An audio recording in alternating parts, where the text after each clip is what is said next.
बाबाजी और हुजूर जी की प्यारी संगत जी, राधा स्वामी जी, स्वागत है आपका हमारे चैनल भजन मार्गम में। संगत जी, इस अद्वितीय प्रेममयी और आत्मिक यात्रा में जहां हर नामधारी जीव एक अदृश्य धुन की तलाश में अपने भीतर उतर रहा है, हम सब एक गहन प्यास और गूढ़ तृष्णा के साथ अग्रसर हैं। यह कोई साधारण खोज नहीं, यह उस दिव्य शब्द की खोज है जो हमारी आत्मा के मूल से जुड़ी है। हम सब उस ध्वनि की प्रतीक्षा में हैं जो न किसी वाद्य से निकलती है, न किसी बाहरी साधन से, बल्कि जो भीतर से उठती है, मौन के गर्भ से और आत्मा की सबसे गहराई से। हम उस रूहानी प्रकाश की झलक को तरसते हैं जो न सिर्फ आंखों से देखा जाता है बल्कि चित्त में अनुभव किया जाता है। वो प्रकाश जो जीवन की समस्त अंधकारता को हर लेता है और आत्मा को उसके सच्चे स्वरूप से जोड़ देता है। यह यात्रा कोई आसान रास्ता नहीं, यह तप है, तितिक्षा है और एक नितांत निजी संघर्ष है। परंतु जो साधक, चाहे जितनी भी व्यस्तताओं से घिरा हो, जब वह जीवन की दौड़ से कुछ पल चुराकर अपने अंतर में बैठता है, जब वह अपने चंचल मन को संसार की चकाचौंध से खींचकर मालिक की याद में लगाता है, जब वह परिवार और कर्तव्यों के बीच से समय निकालकर सत्संग, सेवा और सिमरन में लीन होता है, तो उसका हर छोटा से छोटा प्रयास मालिक की दृष्टि में अत्यंत मूल्यवान हो जाता है। ऐसा कोई प्रयास व्यर्थ नहीं जाता। सद्गुरु हमारे भीतर उठते हर भाव, हर कोशिश, हर समर्पण को जानते हैं। वो मौन भावनाएं जो कभी शब्दों में नहीं ढलती, वे भी उनकी कृपा दृष्टि से छिपी नहीं रहती। और संगत जी, यदि आप अभी इस वीडियो को देख रहे हैं, तो इसका अर्थ यह नहीं कि आप केवल दर्शक हैं, बल्कि यह इस बात का सूक्ष्म प्रमाण है कि आपकी आत्मा भी उसी जिज्ञासा से भरी है, उसी खोज से प्रेरित है, उसी प्यास से जली जा रही है, उस दिन की प्रतीक्षा में जब भीतर से कोई ध्वनि गूंजेगी, कोई नाद उठेगा, कोई अनुभव होगा जो आपके संपूर्ण जीवन को रूपांतरित कर देगा।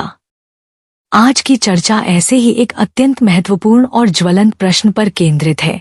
शब्द धुन सुनने में आखिर कितने दिन लगते हैं? यह प्रश्न केवल एक जिज्ञासा नहीं, यह उस आतुर पुकार की तरह है जो हर साधक के हृदय में कभी न कभी उठती ही है। क्या इस अनुभव तक पहुंचने के लिए कोई निश्चित समय होता है? क्या यह केवल कुछ भाग्यशाली आत्माओं को ही उपलब्ध होता है? क्यों कुछ साधकों को वर्षों की साधना के बाद भी यह अनुभूति नहीं होती, जबकि कुछ इसे शीघ्र पा लेते हैं? इन सब सवालों के उत्तर आज हम इस वीडियो में विस्तार से खोजेंगे। हम जानेंगे कि वास्तव में इस अनुभव तक पहुंचने में कितना समय लग सकता है और क्या समय ही इसका निर्धारक है।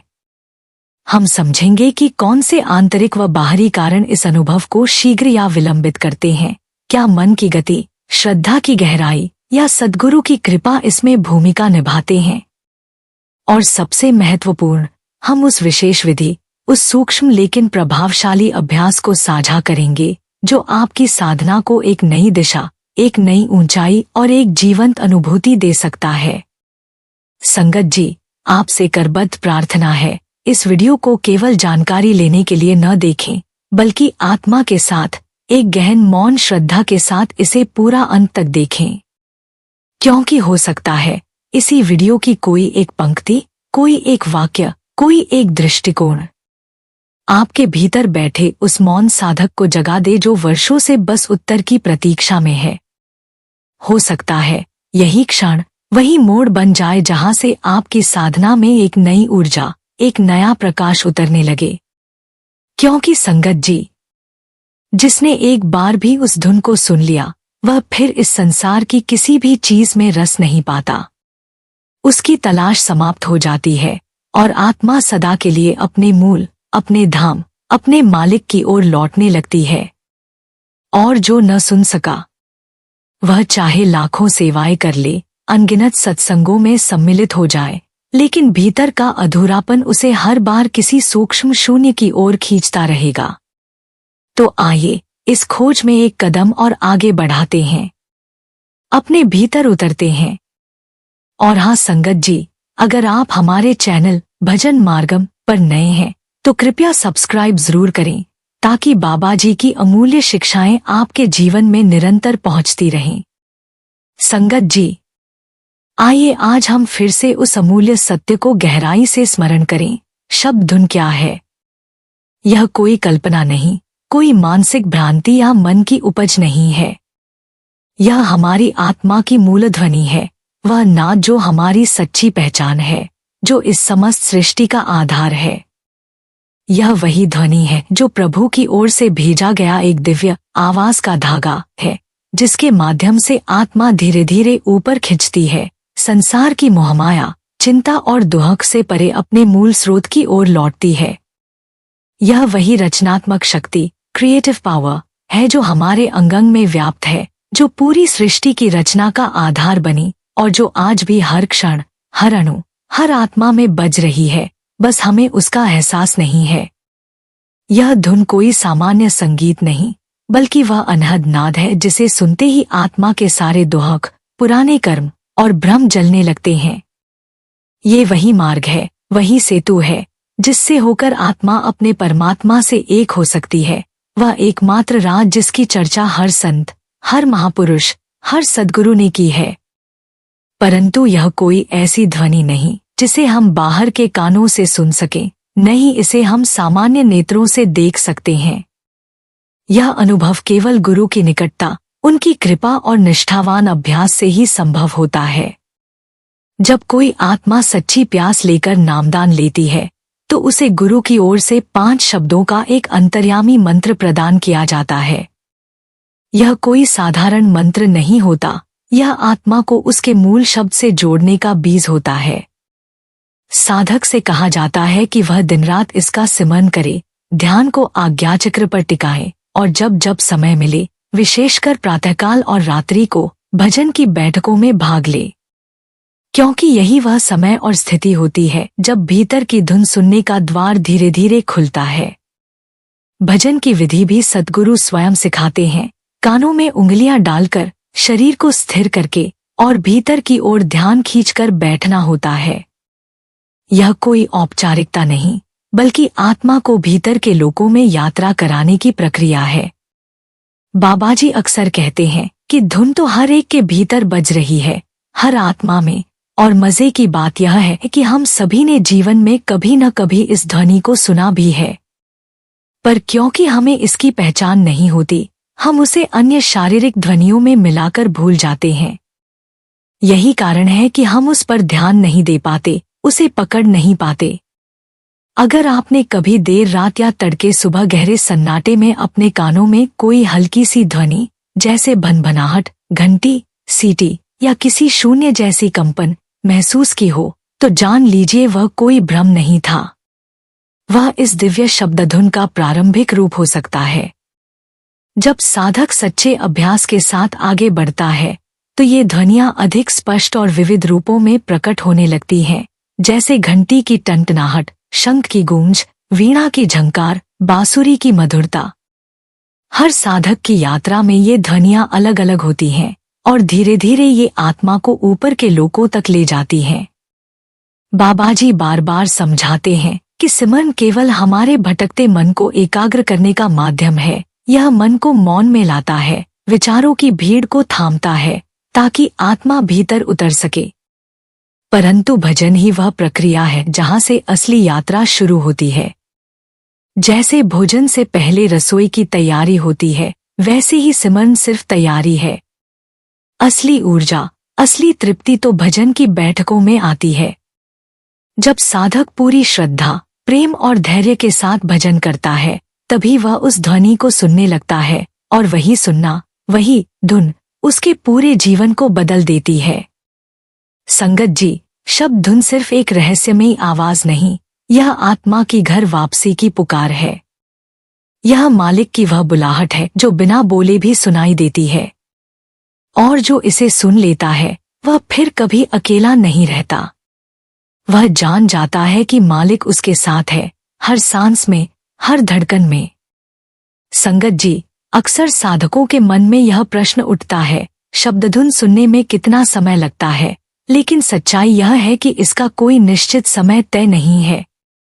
यह कोई वर्ल्डली प्रोसेस नहीं, बल्कि एक अंतर्यात्रा है जहां आत्मा की पवित्रता, मन की शुद्धि और गुरु की कृपा तीनों मिलकर मार्ग प्रशस्त करते हैं।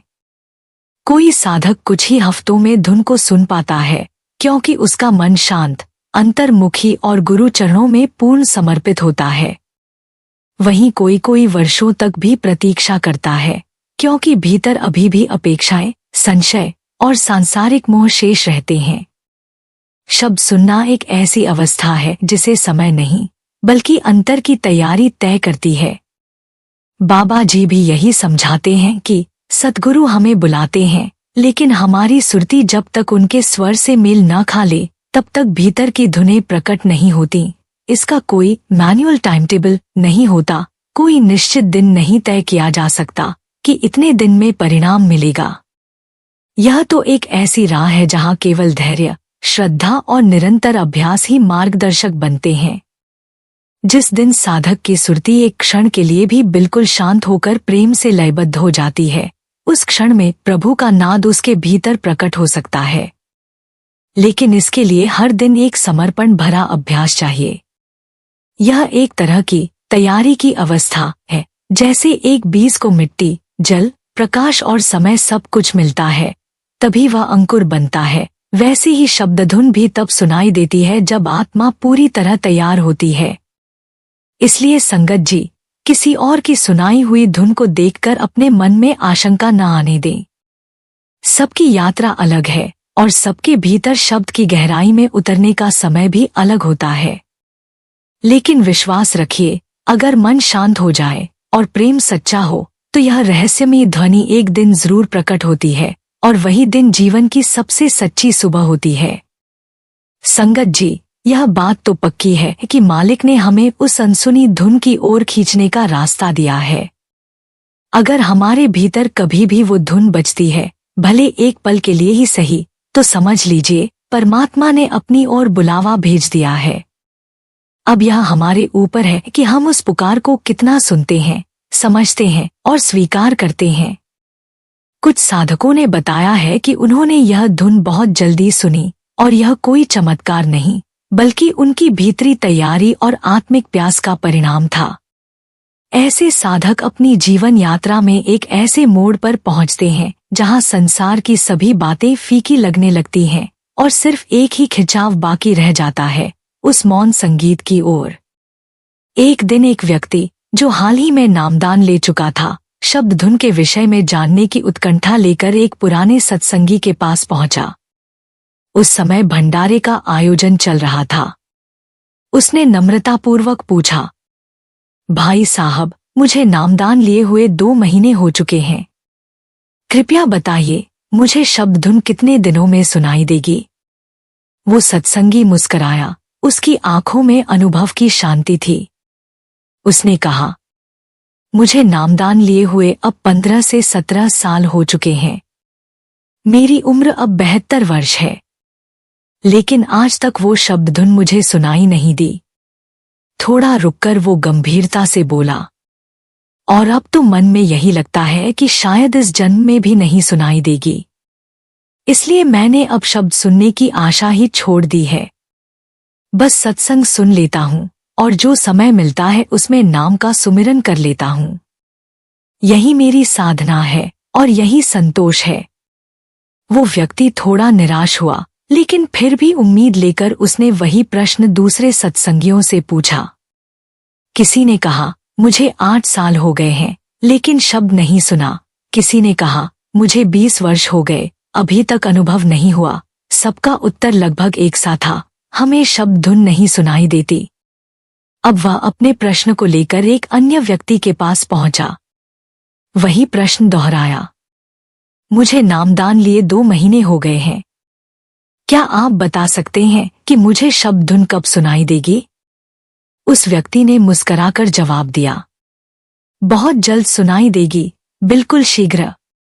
वो चौंक गया, बोला, आप ऐसा कैसे कह सकते हैं? बाकी सब तो कह रहे हैं कि उन्हें वर्षों हो गए, लेकिन शब्द नहीं सुना।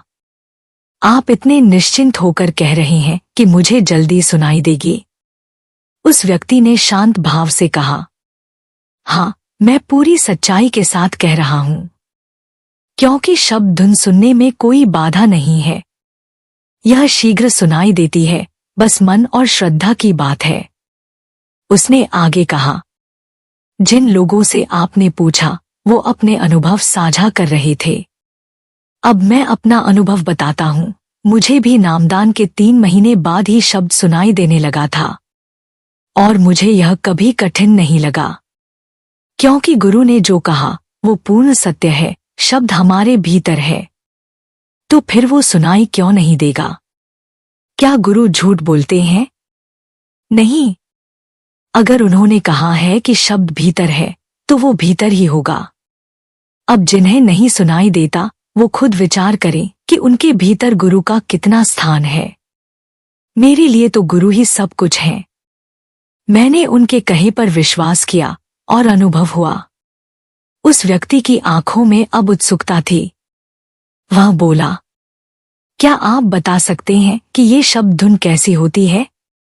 उस अनुभवी साधक ने उत्साह से कहा, हाँ, क्यों नहीं। अगर मेरे अनुभव से तुम्हें लाभ हो तो सुनो। शुरुआत में ये धुन वैसे ही लगती है जैसे बाहर कोई मधुर संगीत बज रहा हो। हमें भ्रम हो जाता है कि ये बाहर है या भीतर। बाहर का और भीतर का संगीत बिल्कुल समान प्रतीत होते हैं, लेकिन जब अभ्यास बढ़ता है, ध्यान गहराता है, तब भेद खुलने लगता है। तब पता चलता है कि बाहर और भीतर के स्वर में अंतर है, और जो भीतर है वो कहीं अधिक मधुर, सूक्ष्म और खींचने वाला है। अब पहले व्यक्ति ने कहा, लेकिन हमें तो कोई संगीत नहीं सुनाई देता, बस बाहर का शोर ही भीतर गूंजता है। वो मुस्कराकर बोला, बिल्कुल ठीक कहा। जब तक हम गुरु से नहीं जुड़ते, तब तक बाहर की ही आवाजें अंदर तक आती हैं और बाहर की ही आकृतियां भीतर दिखाई देती हैं। लेकिन जब नाम और गुरु से जुड़ते हैं, तो ये सब धीरे धीरे मिटने लगता है। कैसे मिटेगा? उस व्यक्ति ने फिर पूछा। बहुत सरल उपाय है। 9 द्वारों पर ध्यान मत लगाओ। आंखों से क्या देखा, कानों से क्या सुना, इन सबको त्यागो। जितना इंद्रियों की ओर जाओगे, बाहर रहोगे, और जितना इंद्रियों से हटोगे, भीतर चढ़ोगे। यही राज है। लेकिन लोग तो उल्टा ही बताते हैं, वह बोला। अनुभवी साधक ने कहा, हाँ, क्योंकि सबका दृष्टिकोण अलग होता है। जैसे संगत करोगे, वैसे ही विचार बनेंगे। मेरे घर में मेरे पिताजी भी इन्हीं गुरु से दीक्षित थे। वे भी शब्द सुनते थे, कम बोलते, सीमित मिलते जुलते, धन संपत्ति की दौड़ से दूर रहते थे। हमें भी यही सिखाया और हमने भी यही किया, और शब्द सुनाई देने लगा। फिर पहला व्यक्ति बोला, तो हमें कैसा वातावरण बनाना चाहिए? बहुत आसान है, वह बोला। दुनिया में रहो, मगर ध्यान शब्द के साथ रखो। संसार से भागना नहीं है। घर परिवार, नाते रिश्तेदार सभी के साथ प्रेमपूर्वक रहना है, लेकिन भीतर गुरु का स्मरण रखना है। अपने सत्संगी होने का ढंढोरा नहीं पीटना है, वरना अहंकार आ जाएगा। चुपचाप, प्रेमपूर्वक, सहज होकर भजन सुमिरन करते रहो। सुबह उठो, साधारण दिनचर्या निभाओ, लेकिन मन गुरु के चरणों में समर्पित हो। संसार की बातें आएं, आने दो, जाने दो, लेकिन यदि गुरु, संगत, शब्द की याद आए, तो उसे पकड़ो, वहीं मन लगाओ। यही अभ्यास है, यही साधना है। जब नाम जपो तो भाव से जपो। गुरु को परमात्मा का रूप समझो। शब्द को गुरु का ही स्वरूप मानकर उसे भीतर दोहराओ। जब ऐसा करते रहोगे, तो एक दिन भीतर प्रकाश जागेगा। पहले दूर होगा, फिर धीरे धीरे समीप आएगा। और जब भजन में बैठोगे, वही प्रकाश, वही ध्वनि एक गूंज बनकर तुम्हें भीतर खींच ले जाएगी। पहला व्यक्ति बोला, पर मुझसे तो 5 मिनट भी नहीं बैठा जाता। कितना बैठते हो? 3 मिनट। बहुत बढ़िया। उसने कहा, आज 3 मिनट, कल 4 मिनट, फिर 5। धीरे धीरे मन टिकेगा। अगर लगन है तो कुछ भी असंभव नहीं। पहला व्यक्ति बोला, लेकिन मैंने तो कई लोगों से पूछा, सबने कहा शब्द नहीं सुनाई देता। क्या अधिकतर लोग नहीं सुन पाते? वह हंसकर बोला, तो क्या फर्क पड़ता है? मुझे तो सुनाई देता है, तो मैं मानता हूं सबको सुनाई देता होगा, क्योंकि मैंने गुरु पर विश्वास किया, और विश्वास ही सबसे बड़ा साधन है। गुरु हर जगह है, घर में, बाहर, संगत में। और जब भजन करता हूं तो शब्द और प्रकाश दोनों साथ होते हैं। मेरे लिए तो बस गुरु ही गुरु हैं। उस व्यक्ति की आंखें खुल गईं। अब उसे उत्तर मिल गया था। सार यही है, शब्द धुन सुनी जा सकती है, बहुत जल्दी सुनी जा सकती है।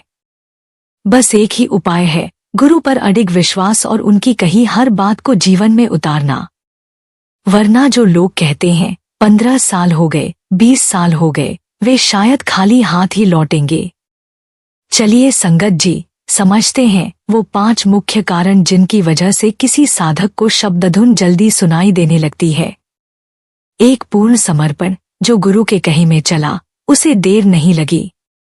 बाबा जी अक्सर समझाते हैं, जब तू खुद को मिटाता है तभी मालिक तुझे बनाता है।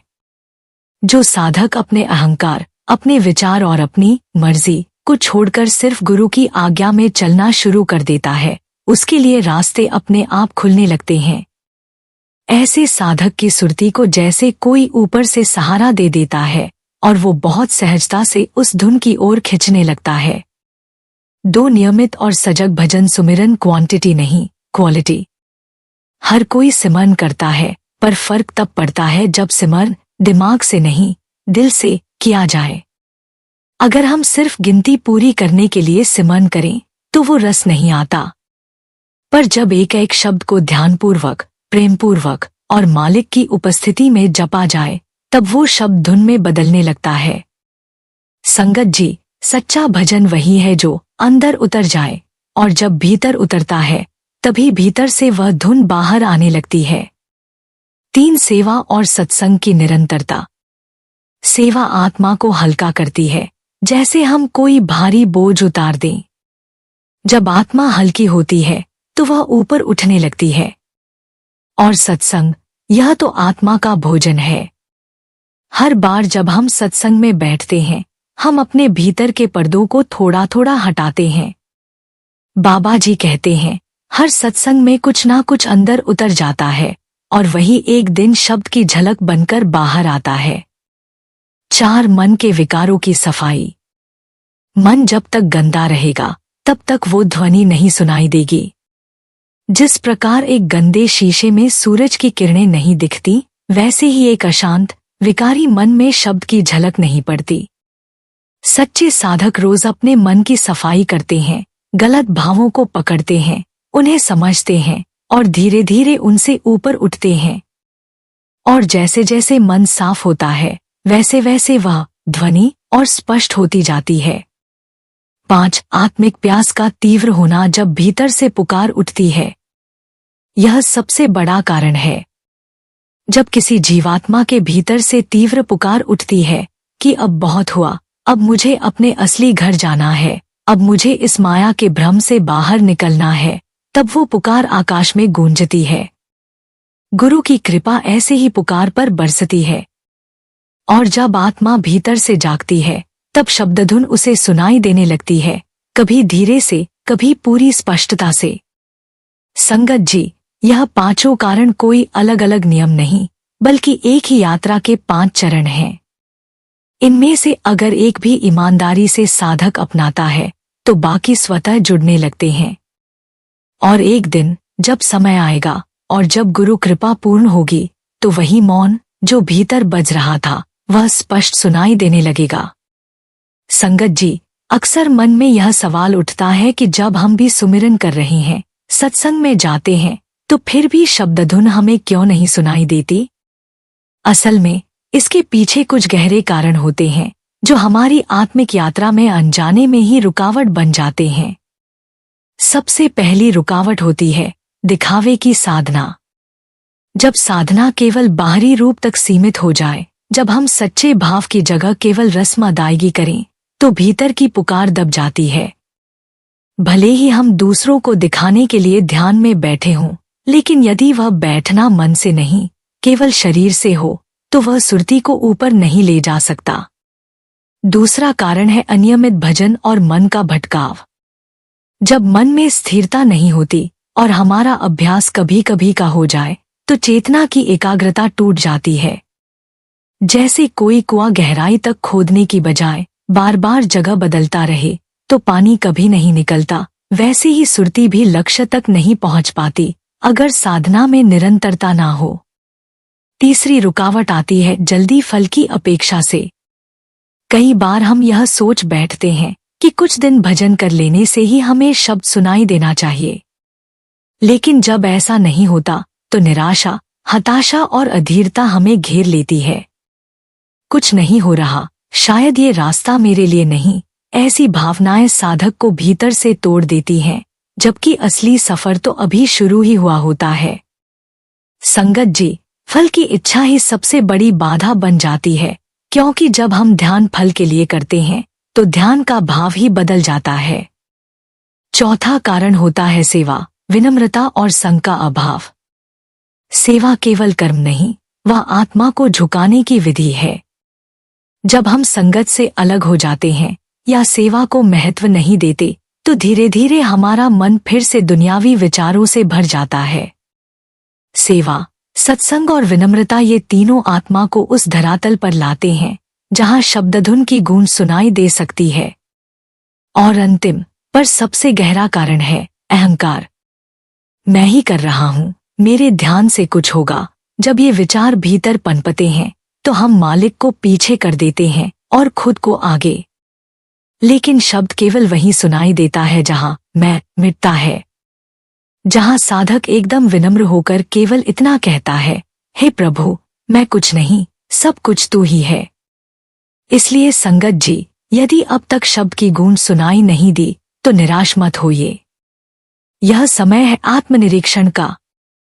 यह समय है अपने भीतर झांकने का और उन रुकावटों को पहचानने का जो शब्द तक पहुंचने से रोक रही हैं।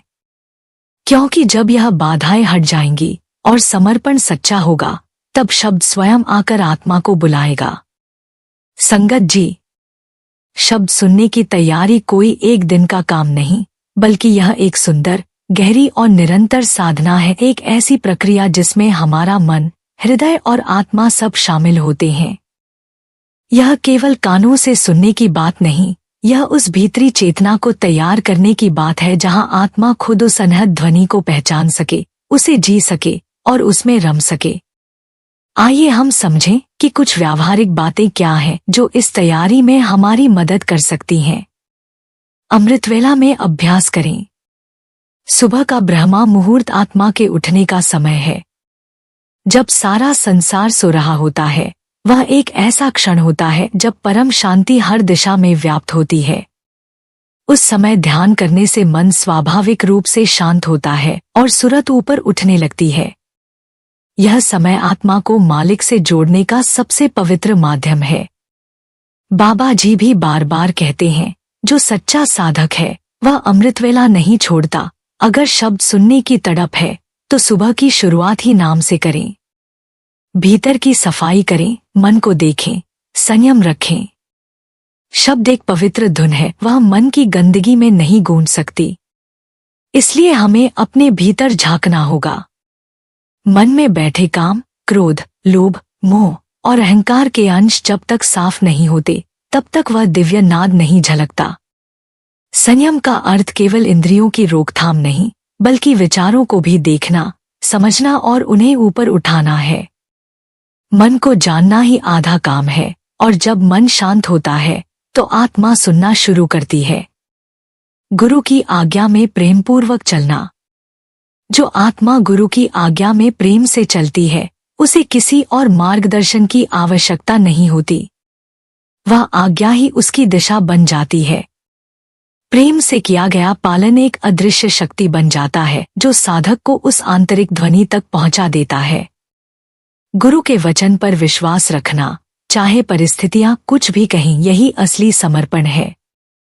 ऐसे प्रेम में शक्ति होती है जो शब्द को सुनने की योग्यता बना देती है। नाम का ध्यान लाभ की लालसा से नहीं, मिलन की चाह से करें। संगत जी, अगर हम केवल फल पाने के लिए, किसी अनुभव के लिए, किसी सिद्धि या आनंद के लिए भजन करें तो वह एक सौदा बन जाता है। लेकिन जब हम केवल मिलने की प्यास से, प्रेम से, समर्पण से ध्यान करते हैं, तब शब्द स्वतः उतरने लगता है। आत्मा को आत्मा से मिलाने वाला नाम तभी प्रभावी होता है जब उसमें अपेक्षा नहीं, केवल आर्तनाद हो, मालिक, अब तुझसे मिलने के सिवाय कुछ और नहीं चाहिए। सेवा में मन लगाए यह भी सूरत को पवित्र बनाती है। शब्द सुनने का मार्ग केवल ध्यान तक सीमित नहीं है, सेवा भी उतनी ही महत्वपूर्ण है। सेवा का मतलब केवल शारीरिक काम नहीं, मन की विनम्रता, सहयोग की भावना और मैं नहीं, तू करवा रहा है का भाव। यह भावना मन को स्वच्छ करती है और सूरत को नर्म बनाती है। जब हम प्रेमपूर्वक सेवा करते हैं तो अंदर एक मौन बचता है और वही मौन धीरे धीरे शब्द की तैयारी बनता है। संगत जी, शब्द सुनने की तैयारी का मतलब है अपने को खाली करना, शांत करना और प्रेम से भर देना। यह कोई असंभव बात नहीं है, बस निरंतरता, सच्चाई और तड़प चाहिए। याद रखिए, शब्द हमेशा बज रहा है, फर्क बस इतना है कि हम सुनने लायक कब बनते हैं। जिस दिन मन से पर्दा हट जाएगा, शब्द वहीं हमारे भीतर बजता हुआ मिलेगा, मधुर, अचल और सदा के लिए। बस तड़प सच्ची हो, बाकी शब्द खुद चलकर आता है। संगत जी, बाबा जी अक्सर सत्संगों में बड़े ही प्रेम और गहराई से हमें यह सत्य समझाते हैं कि जिस दिन शब्द भीतर गूंजता है, वह दिन केवल उस दिन की कमाई नहीं होती, वह जन्मों की साधना का फल होता है। यह वाक्य सुनते ही रूह कांप उठती है, क्योंकि तब समझ आता है कि वह एक पल, वह एक अनुभव जिसमें शब्द भीतर बजता है, कोई साधारण क्षण नहीं, वह तो हमारी आत्मा की सदियों की पुकार का उत्तर है। यह कोई आसान मंजिल नहीं, लेकिन असंभव भी नहीं। वह दिन तभी आता है जब हम धैर्य से, प्रेम से और विश्वास से चलते हैं। बाबा जी कहते हैं, तू धैर्य से चलता रह, एक दिन शब्द स्वयं तुझे बुलाएगा। संगत जी, यह वचन केवल सांत्वना नहीं, यह आत्मिक मार्ग का सबसे पवित्र संकेत है। जो सच्चे हृदय से चलते हैं, जो रुकते नहीं, जो परखते नहीं कि आज कुछ क्यों नहीं हुआ, मुझे ध्वनि क्यों नहीं सुनाई दी, प्रकाश क्यों नहीं दिखा, वे ही धीरे धीरे उस क्षण के निकट पहुंचते हैं जब शब्द उन्हें अपने आप खींच लेता है। साधना में तुलना, परख और अपेक्षा, यह सब मन के जाल हैं। हमें केवल साधना करनी है, निरंतर, निस्वार्थ, निशब्द। हमें अपने आप से पूछना है, क्या मैं शब्द सुनने की लालसा से साधना कर रहा हूँ या उस मालिक से मिलने की प्यास में डूबा हूँ? क्या मेरा अभ्यास सच्चा प्रेम बन चुका है या अभी भी मैं सिर्फ अनुभवों की तलाश में भटक रहा हूँ? संगत जी, याद रखिए, शब्द को सुनना आत्मा की भूख है और आत्मा तब तक भूखी रहती है जब तक वह अहंकार, परख, संदेह और अधीरता से मुक्त न हो जाए। बस चलते रहिए, प्रेम से, समर्पण से, और एक दिन जब आप लीस्ट एक्सपेक्ट करेंगे, शब्द स्वयं आपके भीतर गूंज उठेगा। वही क्षण आपका सच्चा पुनर्जन्म होगा। संगत जी, यदि आज की चर्चा ने आपके भीतर जरा भी शब्द की प्यास जगाई हो, तो इसे यहीं न रुकने दें। शब्दधुन कोई कल्पना नहीं, यह आत्मा की पुकार है, और जिस दिन भीतर से यह पुकार उठी, उसी दिन से यात्रा शुरू होती है। अगर इस वीडियो ने आपके मन में वह पहली चिंगारी जला दी है, तो कृपया इसे वहीं तक न सिमटने दें। इसे अपने प्रियजनों, उन साधकों और नामधारी जीवों तक पहुंचाइए जो सालों से सेवा, सत्संग और सिमरन तो कर रहे हैं, पर अब तक यह रहस्यपूर्ण द्वार उनके लिए खुला नहीं। कृपया इस वीडियो को अवश्य साझा करें। किसी एक जीव की आत्मा तक यह बात पहुंच जाए तो यही सेवा सबसे श्रेष्ठ मानी जाएगी। कमेंट में जरूर लिखिए, संगत जी, क्या आपने कभी ध्यान में कोई ध्वनि, धुन या कंपन अनुभव किया है? क्या कभी मन बिना किसी प्रयास के उस मौन संगीत की ओर खिंचता चला गया? आपका अनुभव सिर्फ आपका नहीं, वो एक और आत्मा को रास्ता दिखा सकता है। यह चर्चा अब एक संगत बन रही है, जहां हम सब अनुभव साझा कर रहे हैं, सीख रहे हैं और धीरे धीरे उस अंतिम मंजिल की ओर बढ़ रहे हैं, शब्दधुन की ओर। भजन मार्गम चैनल को सब्सक्राइब करना न भूलें और बेल आइकन जरूर दबाएं ताकि हर शब्द संबंधित चर्चा, अनुभव और रहस्य आप तक तुरंत पहुंचे। आइए साथ मिलकर यह प्रार्थना करें, हे सद्गुरु, हमारी सुरती को उस धुन से जोड़ दे जो हमें तुझ तक पहुंचा दे। हमारी साधना में श्रद्धा दे, सेवा में समर्पण दे और जीवन में वह मौन, वह रस, वह अमृत दे जिसे केवल भीतर ही पाया जा सकता है। क्योंकि संगत जी, जो उस धुन तक पहुंच गया वह खुद को भूल गया और मालिक को पा गया। राधा स्वामी जी।